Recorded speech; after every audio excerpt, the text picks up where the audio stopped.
مخلوق ورثہ اور ہست و نیست کے زیر اہتمام مہاجر برادری اور ثقافت پر یہ 2 روزہ مکالمہ سندھ جی گالف کے نام سے ہو رہا ہے، کہ جس کے پہلے دن کا آج چوتھا سیشن ہے، کہ جو بالخصوص مہاجر برادری اور ثقافت کے اوپر بات کرے گا۔ میرے ساتھ یہاں موجود ہیں ڈاکٹر نعمان احمد صاحب، کہ جو پیشے سے آرکیٹیکٹ اور پلانر ہیں، اور NAD یونیورسٹی کے سن 2000 میں آرکیٹیکٹ اور پلاننگ کا جو فیکلٹی ہے اس کے بانی ہیں، اور حالیہ ڈین بھی ہیں۔ ساتھ ہی موجود ہیں حجاز نقوی صاحب، کے جو شاعر ہیں، ماہر علم عروض ہیں، عربی اور فارسی کے جاننے والے ہیں، اور T2F اور ہست و نیست کراچی میں اس وقت مدرس ہیں۔ دیگر ہمارے ساتھ موجود ہیں عبید الرحمان صاحب، کے جو بانی ہیں حلال سلک پیلس کے، اور 1949 میں یہ ہاتھ کے بنے ہوئے سلک اور بنارسی کپڑا جو ہوتا ہے اس کے جو ہے وہ بانیان میں سے ہیں، کہ جنہوں نے بنیاد رکھی پاکستان میں پہلی بار اس بنارسی کپڑے کی۔ تو ہمارے ساتھ موجود ہیں۔ سب سے پہلے میں ڈاکٹر نعمان احمد صاحب کو خوش آمدید کہتا ہوں، حجاز نقوی صاحب کو اور عبید الرحمان صاحب کو خوش آمدید کہتا ہوں، اور میں چاہتا ہوں کہ نعمان احمد صاحب کے جن کا موضوع اس وقت ہمارے ساتھ نقل مکانی اور اس کے تاثرات ہے، تو میں چاہتا ہوں کہ نعمان احمد صاحب ہماری اس بات کو انشاءاللہ آگے بڑھائیں۔ نعمان احمد صاحب۔ بہت شکریہ۔ آواز آ رہی؟ جی ہاں ٹھیک، بہت شکریہ یاور شاہ صاحب۔ آج کی گفتگو کے حوالے سے میں نقل مکانی پہ بات کرنا چاہوں گا، کیونکہ ہم سب جو پاکستان کے شہری علاقوں سے واقف ہیں، اور خصوصاً کراچی سے، اس میں نقل مکانی کی ایک خاص اہمیت ہے، اور کراچی کی نہ صرف آبادی بہت حوالوں سے اس پہ ڈپینڈنٹ ہے، بلکہ اس کے ساتھ ساتھ جو یہاں ہونے والی معاشی و معاشرتی سرگرمیاں، اس میں بھی نقل مکانی کی جو کیفیت ہے اس کا ایک بڑا ہاتھ ہے۔ میں چند بنیادی تصورات آپ کی خدمت میں پیش کرنا چاہوں گا۔ عام طور پہ ایک علاقے سے دوسرے علاقے کی طرف ہجرت کو نقل مکانی سے تعبیر کیا جاتا ہے، اور اس کے کچھ بھی محرکات ہو سکتے ہیں۔ لوگ اپنی پسند سے ایک علاقے سے دوسرے علاقے جا کر سکونت اختیار کر سکتے ہیں، یا کسی اور ریزن کی وجہ سے ایک جگہ سے دوسری جگہ کا رخ کر سکتے ہیں۔ عام طور پر ہماری عام جو ڈسکشنز ہوتی ہیں اس میں دیہی علاقوں سے شہروں کی طرف کا جو سفر ہے یا نقل مکانی جو ہے، اس کو عام ہجرت سے یا نقل مکانی سے تعبیر کیا جاتا ہے، اور ہمارے کانٹیکس میں ایک عام عمل ہے، اور اس میں بنیادی طور پہ صنعتی انقلاب کے بعد بہت تیزی آئی، جب آبادی کا ایک بہت بڑا حصہ جو زراعت سے کھیتی باڑی کے دوسرے شعبوں سے لائف سٹاک ریئرنگ سے ان سے وابستہ تھا، وہ شہروں کی طرف گیا، کیونکہ وہاں پر جو اقتصادی ترقی تھی اس کے مواقع زیادہ تھے، اور لوگوں کو اس میں اپنے مستقبل کے حوالے سے بہتر مواقع نظر آئے۔ اس کے علاوہ ایک اور آسپیکٹ جو ہے نقل مکانی کے ریفرنس سے، وہ یہ ضروری ہے سمجھنا کہ بعض دفعہ جبر یا مشکلات کے نتیجے میں بھی آبادی نقل مکانی کرنے پر مجبور ہو جاتی ہے۔ ہم نے دیکھا کہ کسی ایک علاقے یا کسی ایک ملک میں اگر جنگ ہوتی ہے تو اس کی وجہ سے آبادی کا ایک بڑا حصہ جو ہے وہ متاثر ہوتا ہے، اور وہ بعض دفعہ اپنا ملک چھوڑنے پر مجبور ہو جاتا ہے۔ جیسے کہ آج کل کے حالات میں ہم دیکھ رہے ہیں کہ جو ریاست یمن ہے وہاں پر کافی عرصے سے خانہ جنگی کی کیفیت ہے، تو یمن کے لوگ دوسرے علاقوں میں جا کر جن کو موقع مل رہا ہے وہ سکونت اختیار کر رہے ہیں، یا شام کے ملک میں کافی عرصے سے ایک بدامنی کی کیفیت ہے، خانہ جنگی کی کیفیت ہے، وہاں یہ کیفیت ہمیں نظر آتی ہے۔ پھر بیماری اور وبائیں جو ہیں، یہ بھی ماضی میں ہم دیکھیں تو آبادی کی نقل مکانی کا ایک کافی بڑا ریزن رہی ہیں۔ اور بعض کیسز میں تو یہ بھی ہوا ہے کہ جب وبائیں بار بار کسی ایک علاقے میں نمودار ہوئیں تو وہ وہاں کی جو آبادی، خاص طور پہ جو زیادہ وسائل رکھنے والی آبادی تھی، وہ اپنے آبائی علاقے چھوڑ کے دوسری جگہوں پر منتقل ہو گئی۔ قحط ایک عام ریزن ہے۔ اکثر علاقوں میں جو ماحولیاتی تبدیلی کا شکار ہوتے ہیں یا کسی اور آفت کا شکار ہوتے ہیں یا کسی اور قدرتی عمل کے نتیجے میں قحط پڑ جاتا ہے، اور قحط کے نتیجے میں جب خوراک کے ذرائع اور چراگاہیں جو ہیں وہ مال مویشی کو وہ سہولت فراہم نہیں کر پاتی تو آبادی وہاں سے شفٹ ہو جاتی ہے۔ سیلاب، زلزلے اور خانہ جنگی یہ سب عمومی عوامل ہیں جس کے نتیجے میں نقل مکانی ہوتی ہے۔ اس نقل مکانی کا جو اسکیل ہے، یعنی جو اس کی تعداد ہے، وہ ظاہر ہے کہ اس میں رد و بدل ہوتا رہتا ہے، اس میں چینجز آتے رہتے ہیں۔ آپ دیکھ لیجئے کہ جب 2005 میں ہمارے شمالی علاقوں میں اور آزاد کشمیر میں زلزلہ آیا تھا تو ایک بڑی آبادی جو تھی اس کے نتیجے میں متاثر ہوئی تھی، اور پھر بہت سے لوگ جو تھے وہ ملک کے دوسرے علاقوں میں آباد ہو گئے تھے یا انہوں نے عارضی یا مستقل پناہ لی تھی۔ جب پاکستان قائم ہوا تھا تو بڑی تعداد میں لوگ پاکستان کی طرف انہوں نے رخ کیا تھا، اور یہی کیفیت یہاں کی آبادی کی تھی۔ اس کے علاوہ ہم دیکھیں کہ بہتر زندگی کی کشش بھی نقل مکانی کا باعث بنتی ہے۔ جیسے بہت سے لوگ جو ہیں وہ مغربی ممالک کا رخ کرتے ہیں کہ وہاں پر شہری سہولتیں، عام زندگی کے مواقع بہتر ہیں، صحت اور تعلیم کی سہولتیں وہاں زیادہ ہیں۔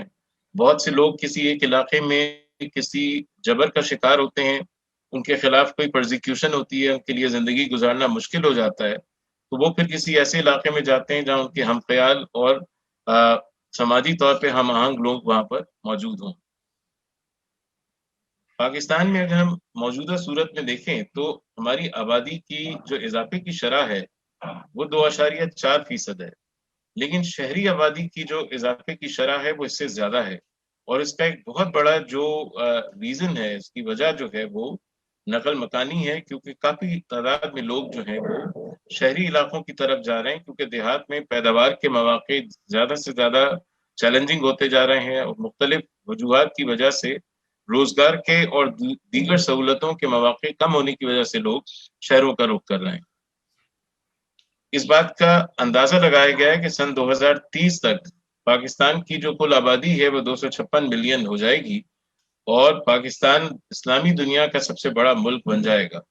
اور اس میں جو ایک اور بہت اہم پہلو اس میں پس پردہ ہے وہ یہ ہے کہ اس میں سے آدھی آبادی جو ہے وہ شہری ہوگی، اور اس آبادی کا زیادہ تر تعلق جو ہے وہ نقل مکانی ہوگا، کیونکہ جو لوگ ایک جگہ سے دوسری جگہ ہجرت کر کے پہنچے ہوں گے وہ شہروں میں جا کے آباد ہوں۔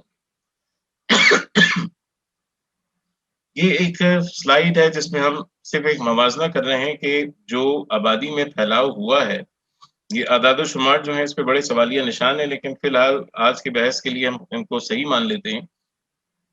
تو اس میں آپ خود اندازہ لگائیے کہ کتنی تیزی سے آبادی میں اضافہ ہوا۔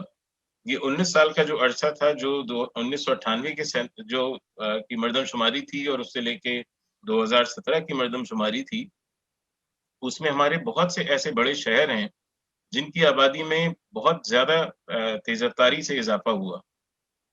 اور ایک ریسنٹ اسٹڈی جو ہم نے کی تھی اس میں پتہ چلا کہ جو بڑے شہر ہیں جو آپ کو اس وقت اسکرین پہ نظر آ رہے ہیں، یہ ہماری آدھی سے زیادہ شہری آبادی کا بوجھ اٹھاتے ہیں، جس کا مقصد یہ ہوا کہ جو چھوٹے شہر ہیں، بعض اوقات وہ چھوٹے شہر بھی اپنی آبادی لوز کر رہے ہیں بڑے شہروں کو، کیونکہ چھوٹے شہروں میں جو رہنے کے مواقع، سہولتیں، صحت اور تعلیم کے معاملات ہیں وہ اتنے زیادہ کوئی خوشکن نہیں ہے۔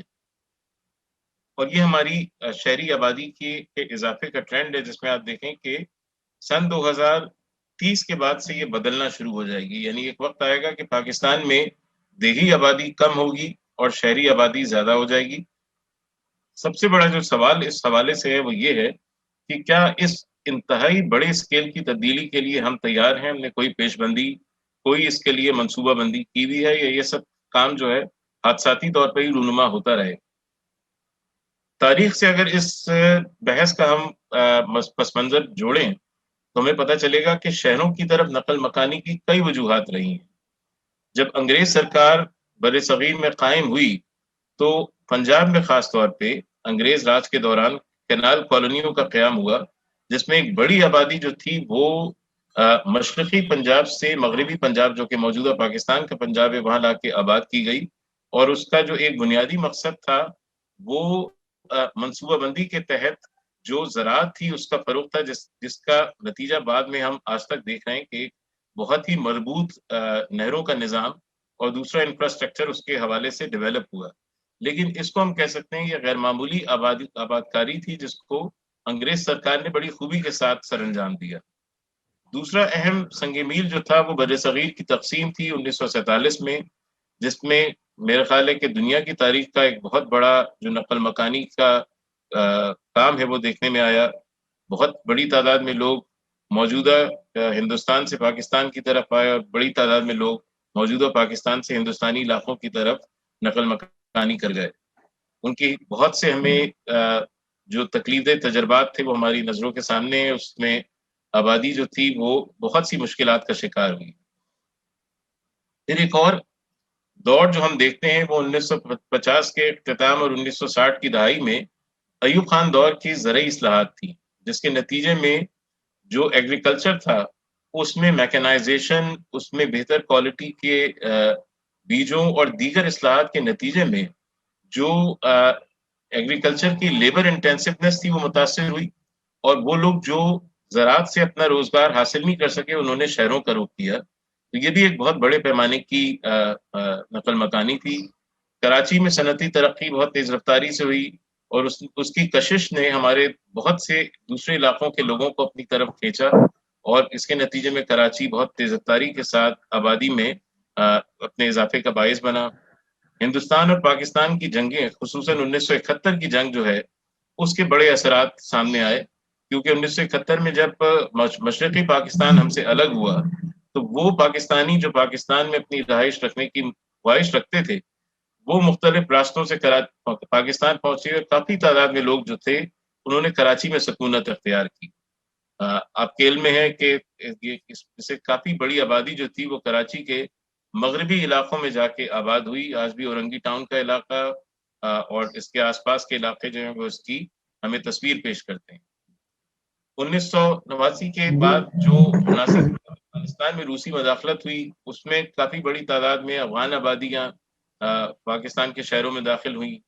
زلزلے اور تباہ کاریاں جو تھیں وہ بھی اس دوران آبادی میں اضافے کا باعث بنتے رہے۔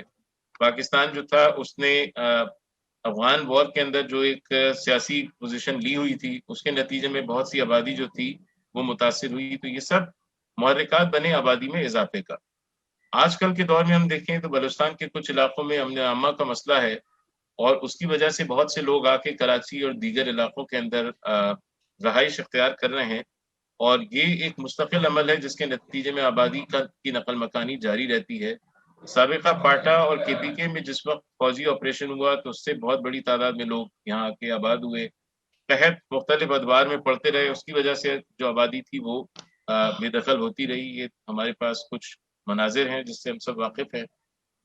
اس وقت اگر ہم پاکستان کی کل آبادی پہ نظر ڈالیں تو 8% آبادی ایسی ہے جس نے پچھلے 3 سے 5 سالوں کے دوران نقل مکانی کی ہے، جو ایک بہت بڑا پروپورشن بنتا ہے، اور یہ اس بات کی عکاسی کرتا ہے کہ آبادی کا ایک بڑا جو حصہ ہے وہ ابھی بھی ایک اسٹیٹ آف ٹرانزیشن میں ہے، یعنی وہ ایک عارضی اسٹیٹ میں ہے، اور بنیادی سہولتوں کے لیے اپنی کوششیں اس نے جاری رکھی ہوئی ہیں۔ کافی حد تک لوگ بڑے شہروں کے اندر ہی آ کے آباد ہو رہے ہیں، جس کے ہمیں بہت سی انڈیکیشنز نظر آتے ہیں۔ ابھی بھی یہ نقل مکانی جاری ہے۔ ایک اندازے کے مطابق 3 سے 5 لاکھ تک کی آبادی کراچی میں ایڈ ہو جاتی ہے۔ اب نقل مکانی کے جو اثرات ہیں اس کے بہت سے اثرات ہمیں عام طور پہ نظر آتے ہیں۔ جب آبادی شہر کا رخ کرتی ہے تو اس کو خوراک، کلودنگ یعنی کپڑے، اور پھر اس کے بعد رہائش کی ضرورت پیش آتی ہے، لیکن چونکہ ہمارے پاس آبادکاری کے مواقع نہیں ہیں تو لہٰذا آبادی جو ہے وہ کچی آبادیاں یا خود ساختہ سیٹلمنٹس ڈیولپ کرتی ہے۔ کراچی کی تقریباً آدھی آبادی جو ہے وہ کچی آبادیوں میں رہتی ہے۔ اسی طرح سے دیگر شہروں میں ہم دیکھتے ہیں کہ جو زرعی زمین ہے وہ آہستہ آہستہ سیٹلمنٹس میں تبدیل ہو جاتی ہے، اور یہ غیر قانونی ہوتی ہے، جس کے نتیجے میں مختلف مسائل پیدا ہوتے ہیں۔ آلودگی میں اضافہ ہوتا ہے کیونکہ یہ سارا عمل جو ہے وہ کسی بھی منصوبہ بندی کے بغیر ہوتا ہے، لہٰذا جو اربن ایکٹیویٹیز ہوتی ہیں اس کے نتیجے میں مختلف انٹرپرائزز ڈیولپ ہوتی ہیں جس سے آلودگی میں بہت اضافہ ہوتا ہے۔ شہری سہولتیں ناقابل استعمال ہو جاتی ہیں کیونکہ جس تناسب سے جتنی آبادی کے لیے سہولتیں بنائی جاتی ہیں، جب وہ آبادی اس سے بڑھ جاتی ہے تو ظاہر ہے کہ ان سہولتوں کا کام کرنا دشوار ہو جاتا ہے۔ بہت سے ایسے علاقے ہیں جو ہمارے روزگار کی جگہوں سے قریب ہیں، وہ علاقے جو ہے وہ وقت کے ساتھ ساتھ زیادہ گنجان آباد ہو جاتے ہیں، اور وہاں پر جو نظم و نسق ہے اس کے ساتھ ساتھ جو دیگر مسائل ہیں وہ بھی عام طور پہ دیکھنے میں آتے ہیں۔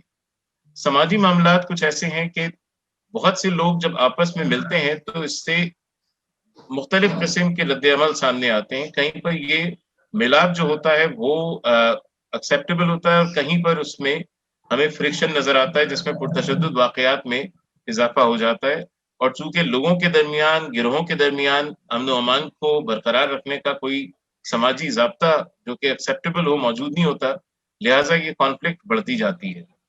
صحت، تعلیم، تفریح اور دیگر سماجی عبید صاحب، یہ ایکسکیوز می،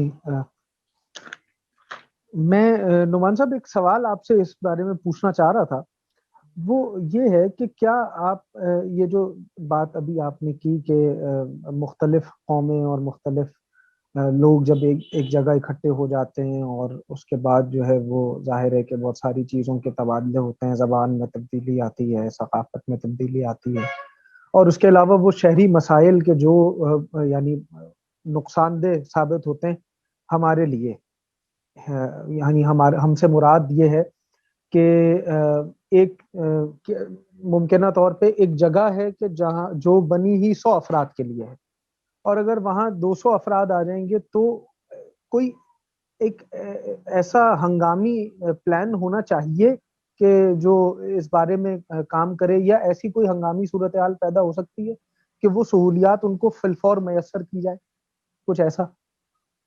بہت ہی اہم سوال ہے آپ کا، بالکل آپ نے جو فرمایا بالکل ضروری ہے، اور اس میں دلچسپ بات یہ ہے کہ جو ہمارے ابتدائی دور کی حکومت تھی، یعنی پاکستان بننے کے فوراً بعد سب سے زیادہ بہتر حکمت عملی اور طریقہ کار اسی حکومت نے وضع کیا تھا، اور ایک باقاعدہ اس کے لیے ایک منسٹری قائم کی گئی تھی جس کا نام تھا ministry of settlement and rehabilitation, جو کہ سینٹرل گورنمنٹ کے ماتحت کام کرتی تھی، اور اس کا کام ہی یہ تھا کہ جو نقل مکانی کرنے والے لوگ یہاں آ کے آباد ہو رہے ہیں ان کے لیے نئی بستیوں کے لیے لوکیشنز کی زمین کا انتخاب کرنا، لوگوں کی آباد کاری میں ان کی مدد کرنا، بنیادی سہولتوں کی فراہمی، اور اس کے ساتھ ساتھ جو عام شہری سہولتیں ہیں جس میں ٹرانسپورٹ شامل ہے، سماجی انفراسٹرکچر ہے جس میں ہیلتھ اور ایجوکیشن شامل ہے، اس کے لیے فیسیلیٹیشن فراہم کرنا۔ لیکن بدقسمتی سے یہ طریقہ کار جو تھا وقت کے ساتھ ساتھ اس میں جو ہماری گورننس کی کیپیسٹی تھی اس میں کمی بھی آتی گئی، اس میں بہت سے ایسے سیاسی معاملات انوالو ہو گئے جس کے تحت نقل مکانی کر کے آنے والوں کی طرف جو طرز عمل تھا وہ بدل گیا۔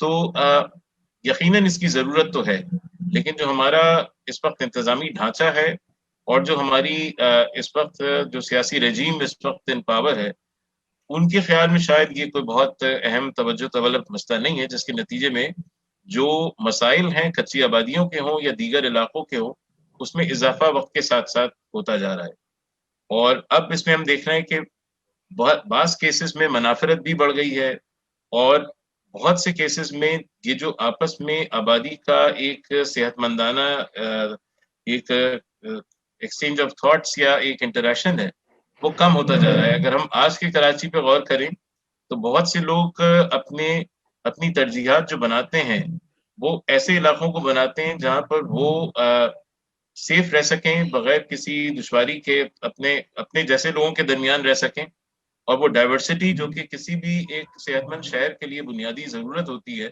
وہ ہمیں پیچھے ہٹتی ہوئی نظر آتی ہے۔ اب اس میں نقل مکانی کا ایک اور جو مثبت فائدہ ہے وہ یہ ہے کہ خواتین کے لیے صحت و تعلیم کے بہتر مواقع ہمیں نظر آتے ہیں۔ اگر ہم موجودہ کراچی پہ نظر ڈالیں تو اس میں ایک بڑی تعداد ہے جو اندرون سندھ سے نقل مکانی کر کے کراچی میں آباد ہو رہی ہے، اور اس میں جو خواتین ہیں خاص طور پہ ان کی تعلیم کی طرف جو ایکسیس ہے، ان کی صحت کی طرف جو ایکسیس ہے، اس میں اس نقل مکانی کے ذریعے سے بہت بہتری آئی ہے، کیونکہ جو ان کے اپنی ہوم ٹاؤنز ہیں وہاں یہ صورتحال بہت ہی ناگفتبا ہے، اس کی صورت خاصی خراب ہے. شہروں میں تو سیاسی صورتحال بھی بدل نعمان جاتی صاحب، ہے. جی کیا ہم یہ کہہ سکتے ہیں کہ معاش اور سہولیات کا جو ہے موجود ہونا وہ نقل مکانی کی پہلی اور بنیادی وجہ ہے؟ کیا ایسا ہے؟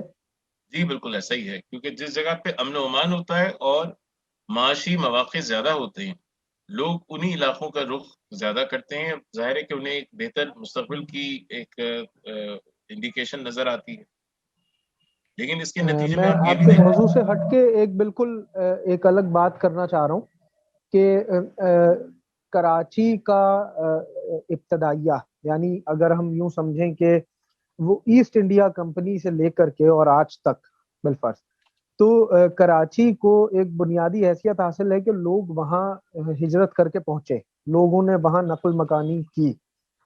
تو اس کی سب سے بڑی وجہ اگر میں پوچھوں تو وہ کیا ہو سکتی ہے؟ سب سے بڑی اور اہم وجہ، کہ جو یہ ایک ایسی وجہ کہ جو واقعاً اس دور سے لے کر کے آج تک ہر آدمی کو مجبور کیا اس نے کہ ہمیں کراچی کا سفر کرنا چاہیے. دیکھیں، کراچی پاکستان بننے کے بعد جو اس کی کیفیت تھی وہ تو ملک کے دارالخلافے کی تھی، اور ایک بڑی تعداد میں جو وائٹ کالر ورکرز تھے جو ہندوستان سے پاکستان کی کا رخ کر رہے تھے، ان کو یہ اندازہ تھا کہ روزگار کے لیے ایسی جگہ جانا زیادہ موزوں ہے جہاں سرکاری ملازمت مل سکتی ہے، اور اس کے ساتھ ساتھ چونکہ کراچی بندرگاہ تھی، اور بندرگاہ جس اسکیل کی اس وقت تھی، اس میں روزگار اور اس سے متعلق جو معاملات تھے اس میں اضافے کے بہت امکانات تھے. تو یہ چیز تو واضح ہے کہ یہ اٹریکشن جو تھی ہمیشہ قائم رہی. اور آپ اس پہ بھی غور فرمائیے کہ جب کراچی سے دارالخلافہ جو ہے وہ اسلام آباد چلا گیا تو کراچی کی معاشی سرگرمیوں میں کوئی فرق نہیں پڑا. کراچی کی صنعتی ترقی، کراچی کی تجارتی ترقی اسی طرح سے برقرار رہی، کیونکہ جو سب سے بڑا اسٹریٹجک ایڈوانٹیج کراچی کو حاصل ہے وہ اس کا لاجسٹک ایڈوانٹیج ہے. یعنی یہاں پر ہمارے ملک کی جو واحد 2 بندرگاہیں ہیں وہ موجود ہیں. اب ظاہر ہے گوادر کی بندرگاہ شامل ہو گئی ہے، لیکن کراچی کی بندرگاہ جس قسم کی کارگو ہینڈلنگ کرتی ہے، جو سہولتیں ملک بھر کو فراہم کرتی ہے، وہ ظاہر ہے کہ انکویسچنیبل ہیں، اس میں کوئی اس کا کمپٹیشن نہیں ہے. پھر اس کے علاوہ جو ہمارے اوور آل جو ابتدائی دور کے صنعتی منصوبے تھے اس میں سے زیادہ تر کراچی میں لگے، اور اس میں بڑے اسکیل میں ظاہر ہے کہ جو ہمارا نیم اسکل لیبر تھا یا ان اسکل لیبر تھا ان کو روزگار کے مواقع ملے. تو یہ تمام فیکٹرز ہوتے ہیں جس کے نتیجے میں جو نقل مکانی ہے وہ فیسیلیٹیٹ ہوتی ہے، اور ایک طویل عرصے تک یہ سلسلہ جاری رہا ہے. کراچی میں صرف ایک فیز جو تھا وہ ایسا تھا 1990 کی دہائی کا، جس میں نقل مکانی میں کچھ کمی آئی تھی، اور یہ وہی زمانہ ہے جب کراچی میں سیاسی اور امن و امان کے حالات جو تھے وہ بہت زیادہ خراب تھے، اور اس کی وجہ سے خراب. کچھ آبادی جو تھی وہ یہاں سے، خاص طور پہ جو متمول طبقے کے کچھ لوگ تھے وہ یہاں سے نقل مکانی کر کے لاہور یا اسلام آباد یا دیگر شہروں کی طرف بھی چلے گئے. تو اب پچھلے 3-4 سالوں سے جو ہے نقل مکانی پھر اسی طرح سے واپس ہمیں نظر آتی ہے، کیونکہ مجموعی امن و امان کی صورتحال بہتر ہے. یہ اور بات ہے کہ شہری سہولتیں جو ہیں ان میں بہت زیادہ ابتری آئی ہے، لیکن ان سب چیزوں کے باوجود آبادی کے لیے روزگار کے حوالے سے کراچی ابھی بھی ایک بہت اہم منزل کی حیثیت رکھتا ہے. میں بس ختم اچھا، کیا کروں بات کی ہے. جی جی ہاں جی ہاں جی ہاں، آپ اس کو پلیز کنٹینیو کریں اور پھر میں اس پہ بات کرتے ہیں ہم لوگ مشکل نہیں، بس یہ میری آخری سلائڈ تھی. میں میرا خیال اچھا. ہے کہ یہ اختتامی طور پہ یہ کہنا چاہ رہا تھا کہ موجودہ دور میں بھی جو نقل مکانی ہے کراچی کی طرف وہ جاری ہے، اور اس میں جو سب سے دلچسپ بات ہے وہ یہ ہے کہ اندرون سندھ سے جو نقل مکانی کی کیفیت ہے مڈل کلاسز کی وہ بہت بڑھ گئی ہے. اور ہم انتظار کر رہے ہیں کہ 2017 کے سینسس کے جو ریزلٹس ہیں جب ان کی ڈیٹیلز ہمارے سامنے آئیں گی تو بہت سے ایسے انڈیکیٹرز ہمیں نظر آئیں گے کہ پچھلے تقریباً 19-20 سالوں کے دوران کون کون سے ایسے فیکٹرز ہیں جو بدلے ہیں خاص طور پہ جو مادری زبان کے حوالے سے ہے، ہمارا اندازہ یہ ہے کہ اردو بولنے والی آبادی ہے جن کی مادری زبان اردو ہے، ان کی تعداد میں کمی آئی ہے اگر مجموعی طور پہ پروپورشنٹلی ہم دیکھیں دیگر زبان بولنے والے اپنے بھائیوں سے. شکریہ.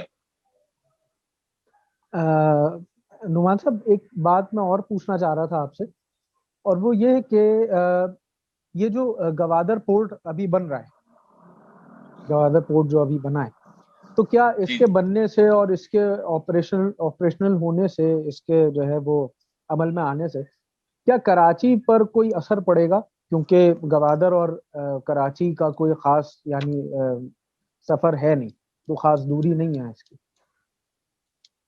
نہیں، اس سے بالکل فرق نہیں پڑے گا، کیونکہ آپ اگر کراچی کی بندرگاہ پہ نظر ڈالیں تو اس کی تقریباً 250 سالہ تاریخ ہے، اور یہ ایک دن میں یہاں تک نہیں پہنچی. اس میں مختلف ادوار میں جو ڈیولپمنٹس ہوتے رہے، اور اس کے ساتھ ساتھ جو تجارتی اور ہمارے جو لاجسٹکس کے رابطے تھے وہ اسٹیبلش ہوتے رہے، تو ایک بہت طویل عمل ہے. اور اس سے منسلک جو ایک وسیع انفراسٹرکچر ہے، جس میں ہمارے کنٹینر ٹرمینلز ہیں، جس میں ہمارے مختلف کموڈیٹیز کے گودام ہیں، تو یہ سب چیزیں جو ہیں یہ بہت طویل انویسٹمنٹ کے نتیجے میں سامنے آئی ہیں، اور ان کی جو سپلائی چین ریلیشن شپ ہے مختلف انڈسٹریز کے ساتھ، وہ بھی بہت مستحکم ہے. گوادر پورٹ کا جو سب سے زیادہ فائدہ ہوگا وہ ہمارے ریجنل ٹریڈ پہ ہوگا. اس سے چائنا ضرور فائدہ اٹھائے گا، کیونکہ ان کو جو کموڈیٹی ایکسچینج کے لیے ایک کوریڈور چاہیے وہ ان کو گوادر کے ذریعے سے مل جائے گا. اور ظاہر ہے کہ ان علاقوں کے اندر ایک بندرگاہ کی بہت ضرورت بھی ہے، تو اس سے ہمارے ٹریڈ میں پھیلاؤ کا اضافہ ہو سکتا ہے. لیکن میرا خیال ہے کہ کراچی میں بلکہ ایک کی جگہ 2 پورٹس ہیں، تو ان پورٹس کی جو ایک اسٹریٹجک امپورٹنس ہے وہ تو برقرار رہے گی اور استعمال بھی جاری رہے گا. اچھا، میں اسی کے ساتھ میں جاوید چوہان صاحب ہمارے ساتھ موجود ہیں اس وقت. اور السلام علیکم جاوید صاحب. السلام علیکم جاوید صاحب. وعلیکم السلام. کیسے ہیں آپ؟ ٹھیک ہیں. جاوید صاحب کا تعارف میں آپ سے کراتا چلوں کہ ان کا خانوادہ جو ہے وہ پچھلے 200 سال سے کراچی میں مقیم ہے، اور کراچی کی بیشتر قدیمی اور تاریخی عمارتیں جو ہے وہ انہی کے خانوادے کی جانب سے تعمیر کی گئی ہیں، اور وہی سلسلہ یہ آج بھی چلا رہے ہیں. اور مجھے خبر ملی ہے کہ آپ اس وقت اپنی سائٹ سے یہاں موجود ہیں. آپ اس وقت اپنے سائٹ پہ بیٹھے ہوئے ہیں اور وہاں سے آپ ہمارے ساتھ جڑے. ہاں ایسا ہی ہے. میں جاوید صاحب اسی بارے میں بات کر رہا تھا آپ سے، جیسے کہ ابھی آپ سن رہے تھے کہ نعمان صاحب ہم سے کر رہے تھے کہ کراچی کی جو بنیادی سہولیات ہیں وہ نقل مکانی کی وجہ سے یقیناً اثر انداز ہوئی ہیں. تو آپ کیا کہتے ہیں اس بارے میں کہ کیا یہ جو پرانی عمارتیں ہیں کیا یہ بوجھ اٹھا سکیں گی اب اگلے وقتوں میں؟ اٹھا رہی ہے بھائی، اٹھا رہی ہے.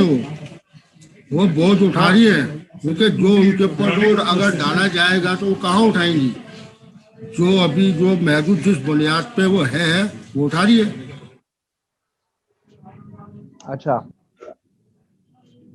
یہ کہ کیا پرانی عمارتیں اور قدیم عمارتوں میں سے آپ کے خانوادے کی جانب سے جو تعمیر کی گئی ہیں، جو بنائی گئی ہیں، ان میں کون سی عمارتیں شامل ہیں؟ کچھ ہے ایسا؟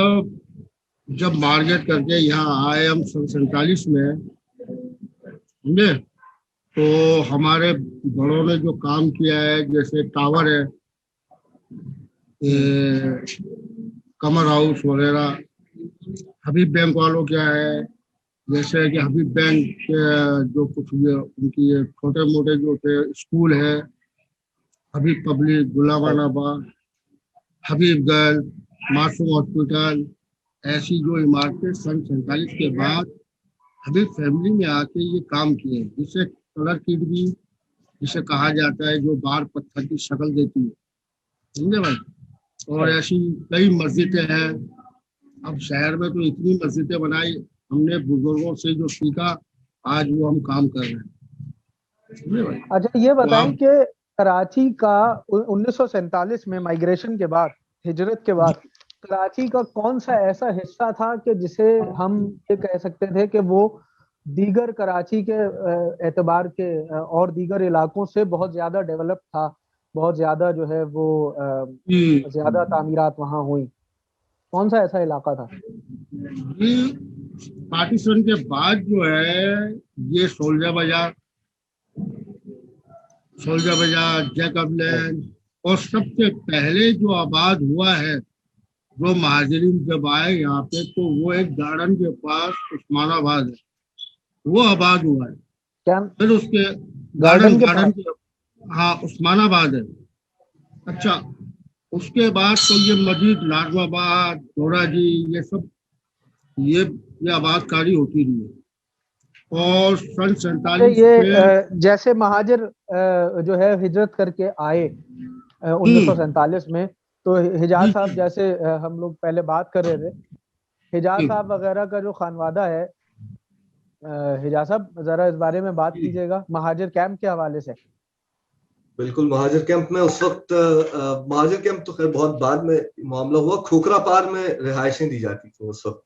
جو مہاجر کھوکھرا پار میں رکا کرتے تھے. پھر وہاں سے آگے تو ہمارا بھی جو دادا ہے اور وہ کھوکھرا پار میں اصل میں سب سے پہلے جو میں حیدرآباد کھوکھرا پار کے جو اجمیر کے راستے سے جو آئی ہے، ہمارے جو بزرگ بتاتے رہے، تو وہ سب سے پہلے نور محمد اسکول کے اندر آ کے یہ رہائش پذیر ہوئے.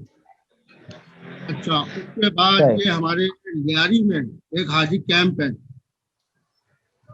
حاجی کیمپ کے اندر یہ ہاں ابھی تک یہ ہے، مشہور ہے. آپ کسی سے بھی جاؤ گے کراچی میں، بولو گے یار حاجی کیمپ جانا تو وہ آپ کو پہنچا دے گا، یہ لیاری کے اندر. اور ایسے تو بھائی یہ لوگ آتے رہے اور آباد کاری ہوتی رہی ہے. ایسا ہی ہے. اچھا تو کراچی کی جو زمین ہے، جو کراچی کی مٹی ہے اور کراچی کی زمین ہے، یہ نسبتاً اور دیگر جو ہے وہ پاکستان کی اور دیگر زمینوں سے اور مٹیوں سے مختلف ہے. یہاں پر ریت کا بہت زیادہ، ریت کی زیادہ تعداد ہے. ہاں ریت کیا بالو مٹی زیادہ ہے. جو بالو مٹی وہ زیادہ ہے. اگر زیادہ لوڈ ڈال دیا جائے گا تو وہ بلڈنگ ٹھہرے گی نہیں. جیسے پنجاب کی ہے، اپنے سندھ کی ہے، وہ ریتیلی زمین ہے، پتھر والی زمین ہے. سمجھے بھائی؟ جیسے ہمارے ہاں تو یہ ہوتا ہے نا، وہ جو بنیاد بنتی ہے گھر کی، اس میں تو یہ ہے کہ وہ پتھر لگا دیتے ہیں. پتھر جو ہوتے ہیں بڑے بڑے، وہ پتھر اور ریت کی جو ہے وہ اس میں چنائی ہو جاتی ہے. اچھا پرانے یہ وقتوں میں پرانی بلڈنگز تھیں، جو پرانی عمارتیں، ان کی بنیاد بنانے کے لیے کن چیزوں کا استعمال کیا جاتا ہے؟ ان کے لیے استعمال پہلے یہ کہلاتا ہے لوڈ بیئرنگ. یہ لوڈ بیئرنگ کہلاتا ہے بھائی. اب جیسے یہ مندر کے اوپر جو میں بنا رہا ہوں ابھی، یہ لوڈ بیئرنگ پہ ہے. کوئی کنکریٹ یا سریا نہیں تھا اس میں. اچھا. اور چونے کے اندر اس کی چنائی ہوئی ہے، چونا اور ریتی میں. میں تو ابھی کر رہا ہوں نا بھائی کام. اچھا تو اس میں سریے وغیرہ کی ضرورت پڑتی نہیں ہے؟ نہیں اس میں بالکل نہیں پڑے گی. یہ پتھر کا کام میں نہیں پڑے گی، اینٹ کے کام میں نہیں پڑے گی. اب ہم تو یعنی پہلے کہ زمانے میں پرانی بلڈنگز اور پرانے قلعے جو بنتے تھے وہ اس کا بنیادی جو ہے طریقہ کار یہی تھا. مگر اس میں یہ سمٹ تو آج پیدا ہوئی ہے 1913 میں. سمجھے بھائی؟ پورٹ لینڈ آپ دیکھ لینا تاریخ میں، پورٹ لینڈ ایک پورٹ نامی انگریز تھا، اس نے شائع کی تھی. اس سے پہلے چونا اور یہ وغیرہ استعمال ہوتا تھا. اچھا تو آپ تاریخ میں دیکھنا کہ سمٹ کب بنی ہے، آپ کو پتہ چل جائے گا. تو